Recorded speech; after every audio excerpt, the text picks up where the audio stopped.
Imagine a poor boy living in a small village, working in the fields for 17 hours a day, just to earn a single square meal. Now imagine that same boy growing up to become the owner of a car company worth billions. This is the real-life story of Chung Ju-Yung, the legendary founder of Hyundai. Chung was born in 1915 in a poor village in Korea. As a young boy, he dreamed of becoming a scholar, but poverty crushed that dream before it could begin. Instead, he worked in the fields with his parents. His family was so poor, he couldn't afford to study. And despite all their hard work, there were days when they couldn't even afford to feed each other. Forget proper clothes or medical care. Basic survival was a struggle. Chung used to carry firewood to nearby cities to sell, and there he saw something that shook him. He noticed that people in the city had enough food, decent clothes, and they didn't need to toil in the fields all day. It made him sad, frustrated, but it also awakened a desire. He wanted more from life. One day, he read in a newspaper that a large construction site in a nearby city was looking for laborers. That small piece of news lit a fire inside him. In 1932, at the age of just 16, Chung made a life-changing decision. He was going to run away from home and chase a better future. One night, quietly, he left with a friend. He walked over 160 kilometers and reached Kawan City, where he started working as a construction laborer. The work was hard. The pay was small. But Chung was happy, because for the first time in his life, he was earning something on his own. Life continued like this for about 2 months, until his father found him and brought him back. His family was relieved, but Jung's heart wasn't in the village anymore. Those 2 months had changed him forever. They had awakened a passion for construction and civil engineering, and more importantly, he now knew that poverty couldn't be defeated by farming alone. So, he tried again. He ran away 2 more times, and each time, his father brought him back. Finally, in 1934, at the age of 18, Chung made a 4th attempt, and this time, no one stopped him. He reached Seoul, now South Korea's capital. He took on any work he could find: construction laborer, factory worker, and eventually a delivery boy at a rice store. He worked hard, harder than anyone else. So much so that within 6 months he was promoted to store manager. Chung kept pushing. He wanted to grow the business further, to a business owner. In 1937, when the store's owner fell seriously ill, he made a surprising decision. He handed the store over to Chung. At just 22, Chung had gone from being an employee. At the time, Korea was ruled by Japan. For the next 2 years, he built trust in the market and grew the shop even further. But then, tragedy struck. World War II broke out. The Japanese government seized rice shops to supply food for its military, and Chung's shop was taken away.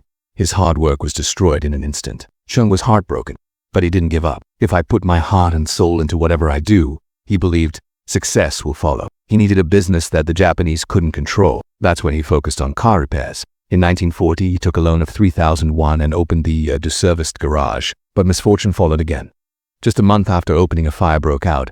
The entire garage burned down. Everything was lost. Now, he had debts, angry customers, and no business. Most people would have quit, but not Chung. He borrowed 3,500 won and opened an even better garage, and this time he focused on speed. Where other garages took 20 days for a repair, his garage finished the job in just 5. By 1943, his reputation had grown, and he had 80 employees working under him. He had repaid all his loans and brought his family to Seoul, but once again, disaster struck. Japan took over his garage to make war equipment and merged it with a steel plant. Jung's business was gone. Again, he returned to his village, back to square one. But this time, he had 50,000 won saved. And more importantly, a never-give-up mindset. After World War II ended, Japan's rule in Korea also ended. Korea was divided into 2 parts. The North under Soviet influence, the South under the USA. Chung still remembered the joy of construction from his early laborer days. Chung returned to Seoul in 1946 and started his garage once again, this time with a new name, Hyundai Auto Service. Hyundai means modern. As his car repair business picked up, Chung saw an even bigger opportunity: construction. The US military was building facilities across Korea. So in 1947, at age 31, he started Hyundai Civil Works Company. He began with small contracts, but by the 1950s, Hyundai was getting major government construction projects. But then, in 1950, the Korean War broke out. North Korea attacked the South. Chung had to flee Seoul with his savings and settle in Busan. But he didn't stop working. The US Army and South Korean forces needed tents, storage units, and headquarters. Chung had the solution. He started with a small team and adopted a powerful motto: if the price is right, we will do any construction project. Despite challenges, losses, and a full-blown war, Chung never backed down. He kept his word. He finished every project. His reliability made him a favorite of the US military. Even after the war ended in 1952, Chung kept getting contracts. South Korea was rebuilding, and Hyundai was helping lead the transformation.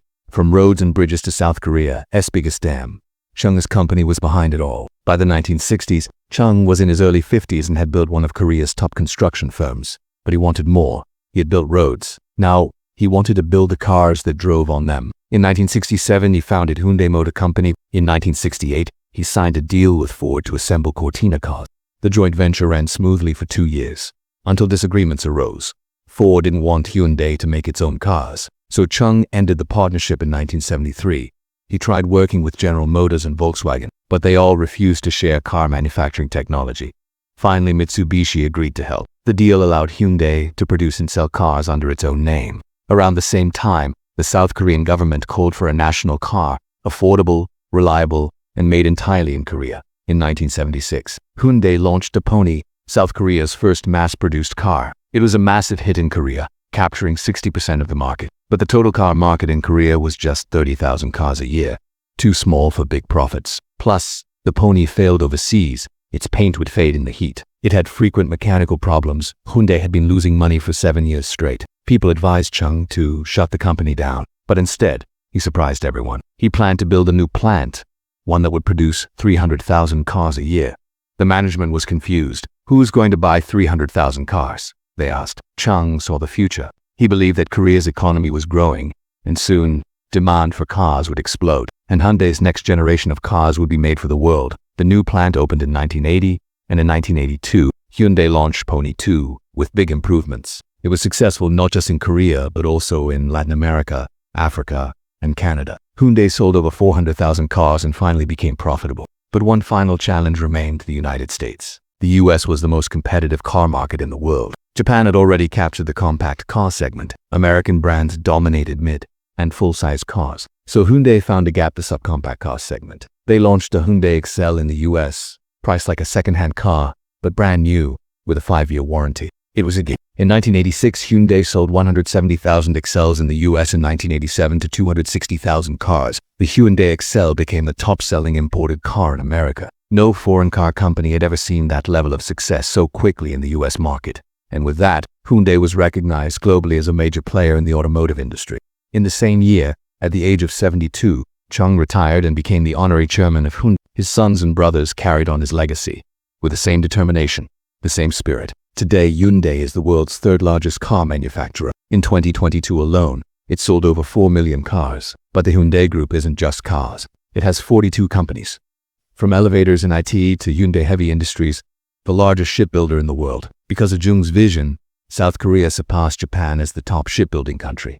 Hyundai isn't just a business. It's a symbol. It's an institution that rebuilt a nation, created jobs, and gave South Korea a name on the global stage. And it all began with a village boy who had no money, no education, no support, only a dream, and the courage to chase it.